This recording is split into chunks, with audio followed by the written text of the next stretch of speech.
I've been a smoker since high school. Honestly, a social drinker at minimum since high school. I've been sober now, completely sober since November.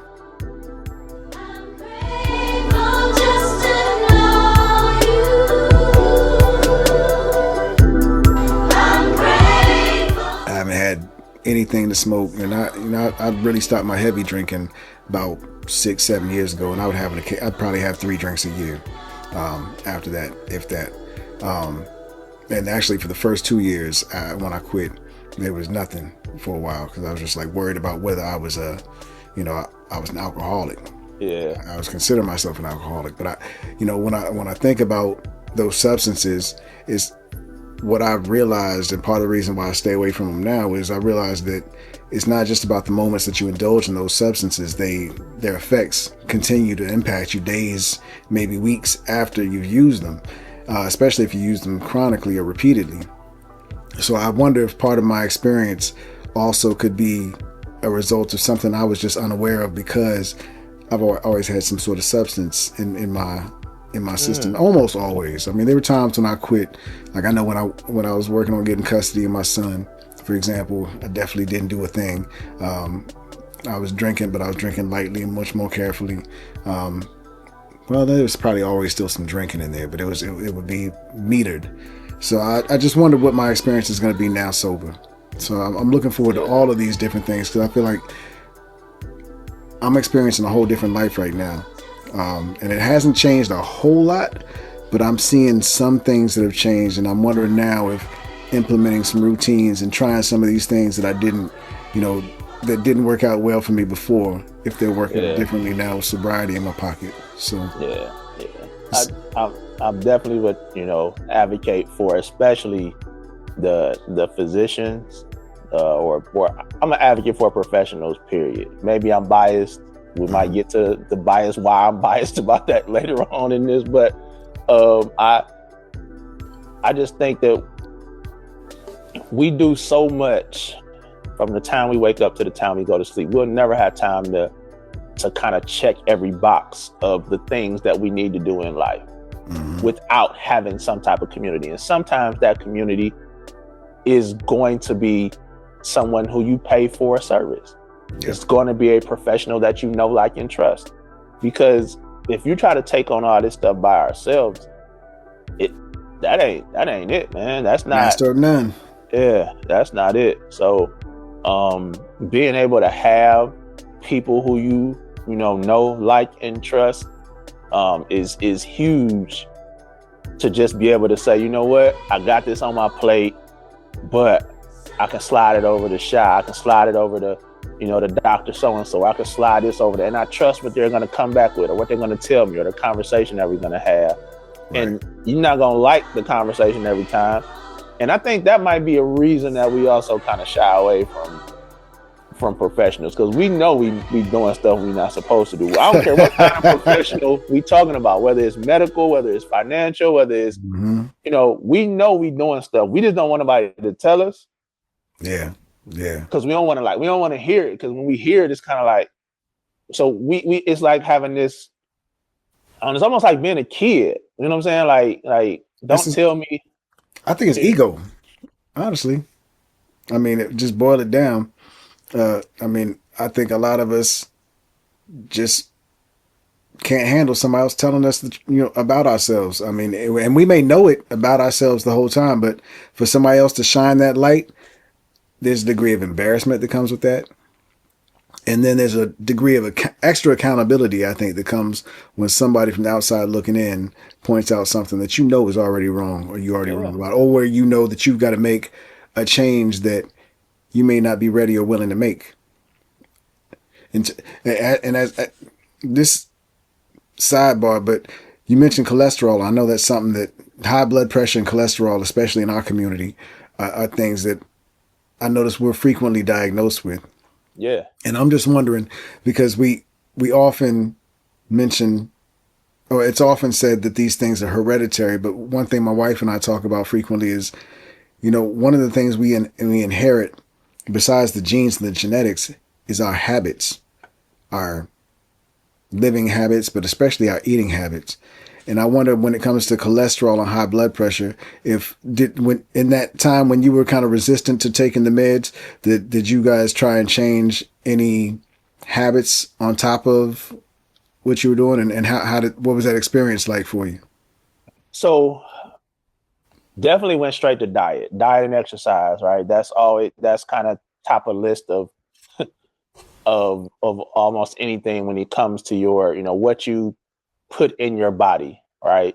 Um, and my doctor wasn't extremely kind of pushy in regards to diet, right?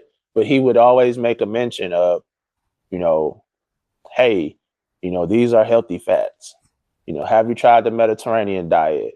Not Mm. saying you should be a vegetarian or vegan, but if you're gonna eat meat, try this instead of this. Don't do, what I'm saying? It was always there. And then I added a nutritionist into the mix as well. It's on my list. So the dietary part was absolutely suggested before we got to talking about anything else in regards to like medication and things of that nature. So there was a change in my diet, um, that where I would eliminate some of the things that I would, fast food or fried foods.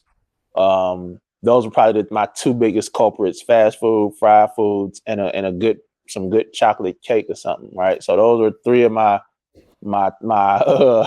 biggest culprits in terms of things that I needed to reduce or eliminate.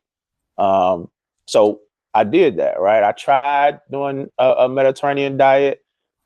That's not for me. I couldn't sustain a Mediterranean diet. Right. I couldn't. Just from a palate standpoint, I couldn't sustain it. Couldn't or wouldn't? Since we, I mean, and Well, call me on stuff like that too when you hear it, no, please. that's a good because wouldn't because let's be honest. If we eat for taste, we always gonna be in a bad way if we just eat for taste all the time, Absolutely, right? absolutely. We've been groomed to eat for taste when we should be. I mean, food is fuel. It's not supposed to Hmm. be scrumdiddlyicious every time you put something in your body. Right. So correction, I wouldn't sustain a Mediterranean diet. I felt like that was something that I didn't want to do because I knew, I wasn't going to continue to eat olives and these and this and that and the third. So, but you are absolutely right. So the diet aspect of it, and making those changes. So what we would do is, so like if I had a bad cholesterol test, we would try to implement something. So that might be let's not, let's do a food journal. Let's look at, what you're eating Okay. and let's retest in 3 months. 3 months comes back. There's, not much movement in terms of the numbers. And it Yep. wasn't necessarily just the numbers. It was actually the type of cholesterol because, you have your good cholesterol and your bad cholesterol. Right. So his concern was when I was eating like quote unquote good fats and healthy fats and stuff like that, my good cholesterol still wasn't ticking up. Mm. So he's like, okay, so now we can start to talk about, is this something genetic? So then we started to get into, kind of like family history stuff. And in my family, both my maternal and paternal grandmothers had some type of heart issues. Mm. Okay. So you add that to the fact that my cholesterol wasn't moving the way it should have been moving, even though I made some dietary changes, even though I was, running 3, 4, 5 miles a couple times a week, playing basketball, lifting weights, and my cholesterol was it still wasn't doing what it was supposed to do. And this is over a period of time. He's like, all right, we can't keep chancing this. Like, Yeah. You come in here, you talk about your son and and you want to be on the sideline for soccer games, bro. We gotta Gotta do do something something. different. Yeah. Now, if you can do it without it, I'm all for it. But since you can't, You gotta do you just something. go. Yeah. Yeah. So And when you what's mentioned your, crazy, what's that? I started taking the pill, cholesterol cleared up real quick. Immediately. So for me, it just like it was like I was doing all the things I thought I should do. I was eating healthier. That's Mm. a relative term in today's world. Eating Yep. healthier, exercise and being, doing those things, and it wasn't moving. I started taking this pill. I go get my cholesterol checked, and they're like, "Yo, this is a huge change." Yeah. Damn. So Okay. Yeah. You mentioned the you started you were doing all the right things. That's one thing I want to do as part of this journey. I think is I know at one point we talked about having an episode where we focus on physical health, and this conversation has gotten into it and really scratched the surface. But I've had on my radar for years. I even did half of the steps and just didn't close it out. Um, a task or a task list to go get blood work done and then go sit with a dietitian and a nutritionist and to really see, because I eat plant based yep. primarily. The only thing I eat that's not plant based is eggs. Okay. So I really want to sit down with somebody who can look at what really going on with my body and tell me what I'm deficient in, what I need more of, and how I can adjust my eating habits to see how that changes how I think, how I feel, all of that, because it all affects. It's all hand in hand in some ways. So Yeah. I think this is going to be a great opportunity for me to do that too, because that health insurance has to happen as part of this process here. As soon as I get those finances running in. Yeah. That process actually scares me, if I'm being quite honest, because um that's one of those I know it's my body gonna be like, yeah, you should be eating that. I don't know Yeah, what it is. It's gonna be something. So I something that have you love. something that I love. I have and the reason that I feel like that, I've had food allergies since I was like early 20s. Mm, And um the food allergy story is a funny story because I was I thought I was doing like a good thing, right? So I wasn't eating red meat. I was just eating poultry and seafood, no red meat, no pork, yada yada yada, right? yeah. And it started off kind of mild. I would have like a small hive somewhere on my body, like something small, like a singular hive. Didn't even know what it was. Didn't even know what the term at the time. It's just a hive. Mm-hmm. But I would wake up in the morning, it's gone. It didn't itch, didn't bother me. Oh, pay it no mind. Right. Progressively, I would see them more often. And one day, I worked in retail, so I'm on the sales floor at work, and I feel my chest start to itch under my shirt. So I'm just do a little scratch. It got to a point where it became basically unbearable. So I went to the back room, went to the bathroom, and took my shirt off. My entire chest was red and raised, like my Oh, entire all of it. All right. okay. So now I'm freaking out. Like, what in the I bet. world? Because I don't know. I don't know what a hive is at this point. I have no clue what a hive is. Yeah. I just know I'm itching and my chest is red. So I'm looking down. I look in the mirror. I got hives on my face. Been through that. So I'm like, oh my God. So I wear a lot of hoodies. Had a hoodie that day. Threw the hoodie on. I'm out. I was the manager. Told my son, I'm like, I'm out. He like, what's going on? I'm like, I'm out. I leave. Go right to go get some Benadryl, right? Because that's what I knew to do. Went to get some Benadryl. Long story short, or longer story short, I wound up seeing an allergist, and they give me the test on your back, and they prick you like 100 sometimes with allergens. Been through that. And he's like, "What did you eat for lunch?" And I was like, "Chicken." He was like, "Yeah, you can't eat that no more." I'm like, "What?" Wow.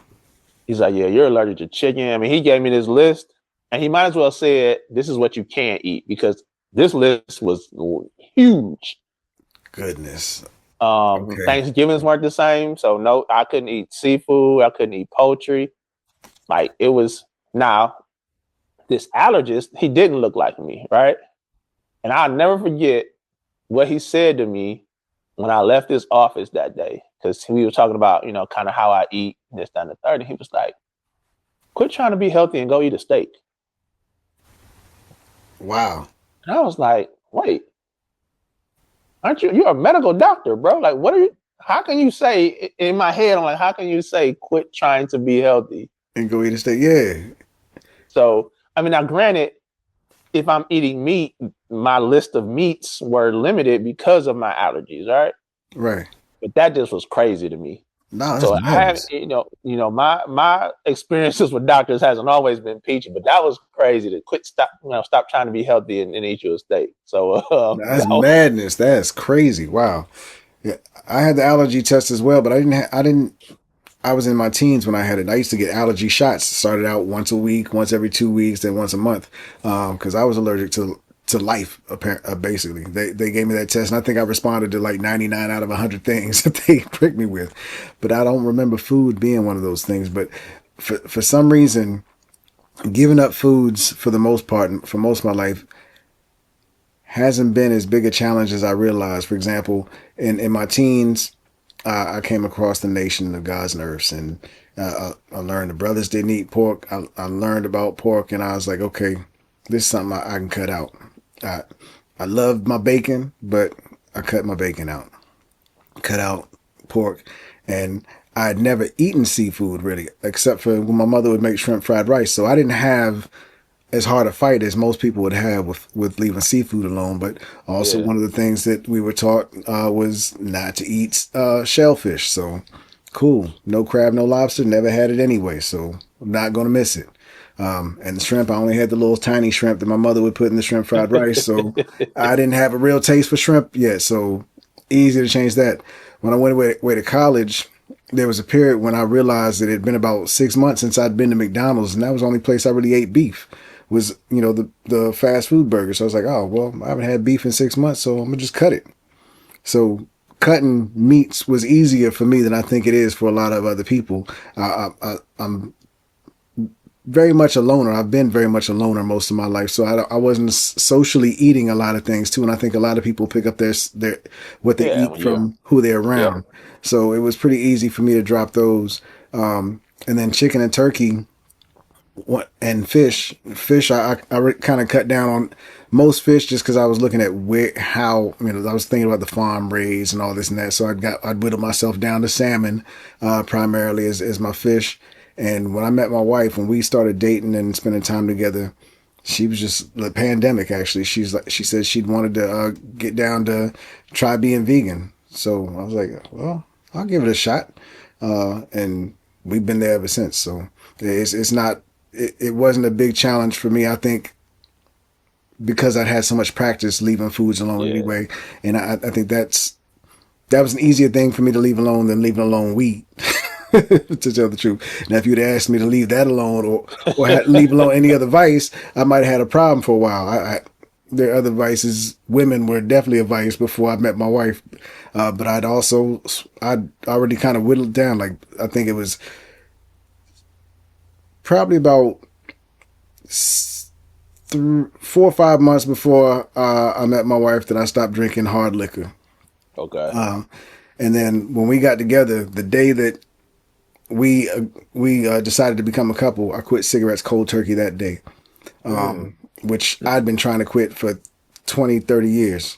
So I guess I'd been in the habit of practice of quitting things. The only thing that I wasn't letting go was that marijuana, and I think that was primarily because that was my best avoidance tool. Whenever something would frustrate me, and I would have to deal with one of those things, I just had to accept. In yeah, order for me to not go into spirals, or what I thought I needed to do in order not to go into spirals, was just like I don't want to think about this anymore because I was in the habit of ruminating. So smoking and the rumination would quell for me. But yeah, and that food allergy actually gave me discipline to eliminate things. So it's wild because like I know if I put my mind to it, I could stop doing X, Y, and Z. Right. Because the irritation of the hive, I wanted to not have that feeling more than I wanted to taste a chicken wing. Right. Right. So I would I would like, yeah, like I essentially by default became a vegetarian Wow.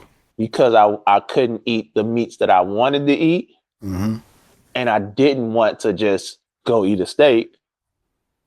I became a vegetarian pretty much. Wow. So you've been a vegetarian since then? Nah.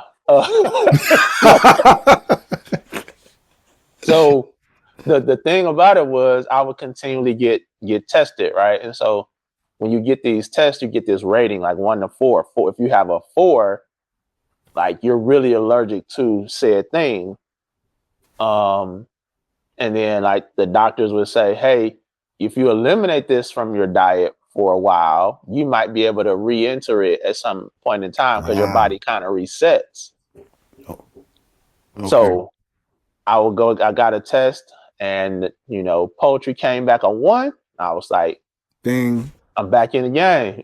So um, I've been eating, I'm pretty much, now that I know and I'm aware of all of these things, Mm-hmm. um, I pretty much don't have any restrictions right now.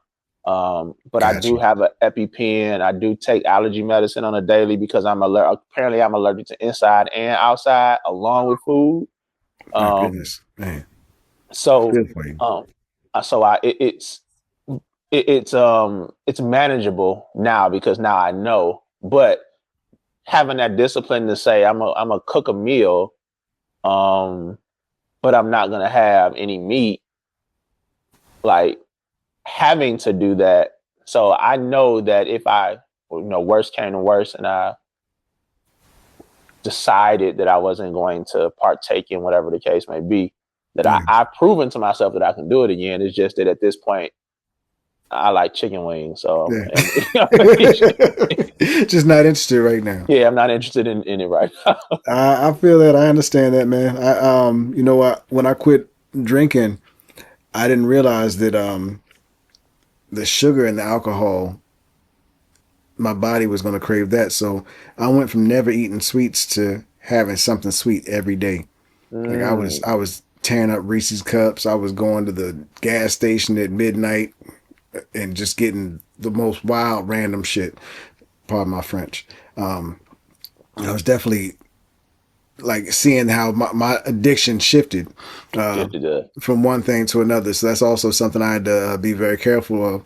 Did you have to have any challenges with when you were leaving those foods alone with an appetite for something else ramping up, or did you compensate anywhere? I've all man, I would tell anybody that I am addicted to sugar. That has always been there. Yeah. Um, and I don't know if that's um a result of kind of eliminating things, but that has been what I grew up around. Like my grandmother would always have a cake on the table. I don't know how she made cakes every other day, but it was always cake on the table. So Hmm. I'm always getting a slice of cake. Yeah. And I know that's why I try not to drink. I'm gonna say pop. Somebody out there gonna probably tell me it's soda, whatever. Soda. Hmm. Um, because when I drink it, my body be like, yeah, give me some more. I want some more. And I find myself binging like for 2 or 3 days straight, drinking Pepsi. Knowing that Yeah. I don't really drink it like that. But since my brain was like, oh, you own the one, you own one, son, go get another one, go get another one. That was me So with donuts. I have to watch my sugar. Well, it's hidden sugar and all type of stuff. I have to watch the things that I know, especially sugary drinks, because Hmm. once I get started, I know that I can kind of go for a minute and I have to catch myself.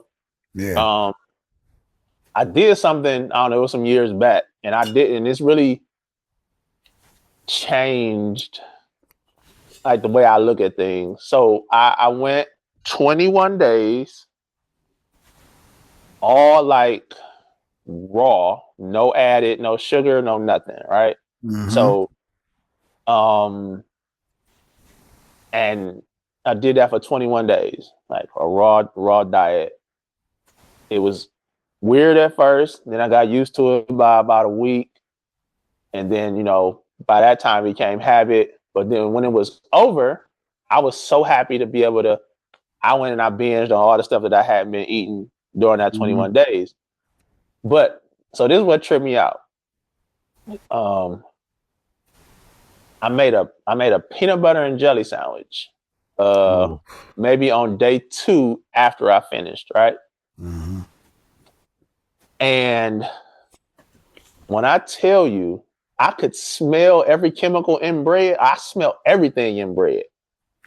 When I tell you the peanut butter was tasted complete, I can't really eat peanut butter to this day because it tasted completely different after my body, my palate, my body, it After the changed. reset. Yeah. And like when I took bread out, like I went to the store, bought a loaf of bread, and as I'm taking it out to make the sandwich, and I'm like, yo, like this bread smells different. I've never smelled this before. Yeah. The peanut butter, like all the sugar that's in like regular peanut butter, not natural peanut butter, but like regular peanut butter. When Yep. I bit into the sandwich, I'm like, yo, this tastes weird. Like, how was I doing this like on a Non-stop. regular? Yeah. Now that tracks. I last summer I was getting very round because we were hitting up. We were living in Richmond last summer. We decided to do a summer in Richmond, and they had gluten. My wife has to eat gluten free, so I use her as my excuse to eat sweets since I was able to break that habit of eating candy. Uh, we would go into these gluten free bakeries and find all these gluten free sweets and treats. And then the one glutinous treat I would have was a Dunkin' Donuts, the cream donut with the chocolate on the top. I was getting those almost every day with some coffee, man. And I got very rotund, very round. And, when we moved back up here, I was like, yo, I gotta make a change on that. So I made the decision to cut all sugar. So now I don't everything if it has sugar on the package or anything like that, I've been fortunate enough to stay free of everything. And I realize how many triggers and how many stimulants I have that try and put sugar in front of me, from family members to friends to just all the places I go, all the things I love, just about everywhere I went, there was a trigger for sugar. So There's that's sugar. probably the Yeah. biggest fight or the biggest addiction I've had to fight my whole life was that sugar addiction. That and French fries from Burger King or Wendy's. Oh, we could talk about French fries for an hour, bro. We're not even gonna get into Well, because I had to cut potatoes too. I cut potatoes from my diet for right now too because of that. I figured, okay, potatoes are another starch. I don't know if that's sugar or what. Carbs, I guess, it and turned sugar is into a it. It similar turned thing. Yeah. into it when your body break it down. That's what it turned into. Yeah. So for about the past 5 or 6 months, I've been doing damn good. I would break and have some fries from every once in a while. And I noticed I would have mood issues or challenges the days after I would eat those fries or things. So I'm Mm. also kind of tracking how that may be affecting my my mindset. And now I'm at the point where I'm wondering how much I used to claim depression. Now I'm wondering how much and I would lean on the fact that people used to say, or the experts would say, yeah, it's chemical imbalance, blah blah blah. But I had to really look at the fact that I was putting a lot of chemicals in my body based on what I was eating. So I'm really curious Yep. about how much what I eat plays a role in my overall mental health and my overall health state, which is another reason why I want to do the dietitian and the blood work and the nutritionist thing to see if I can balance all of those different dimensions of wellness or health through diet. It's so I don't know if you did that on purpose, but that is a perfect like Absolutely. short summation of what we're talking about as a whole. Like everything that we do affects something else. Mm-hmm. Like whether it's the diet, and when I say diet, I mean not just what you eat and drink, but what you read, what you watch, what you get energy to. All of those things affect, you mentioned mood. There's probably, secret effects to how we show up at work or for our family or Exactly. how, and then the environments that we're in. You said, hey, sugar, right? I'm always around people that are trying to give me, that's environmental. I might, and just putting the puzzle pieces together in a regular old conversation, but that's really like what this is about, like how all of these things affect us, whether it's consciously or subconsciously in another area of life that we don't even notice until we kind of step back and add that awareness to what we are actually doing or what we're Absolutely. actually not doing. And that's often when something goes wrong. When Right. something is going wrong, that we do it. Kind of like the doctor thing. You Yeah. feeling odd, you go to the doctor, then they tell you you've got a physical problem. Now you're kind of like I think you were alluding to, and kind of I stumbled my way into talking about how all these different areas of life interact with one another. And one of the things, the first conversation you and I had together, I believe it was on the telephone, you introduced me to the concept that all of this is really, about.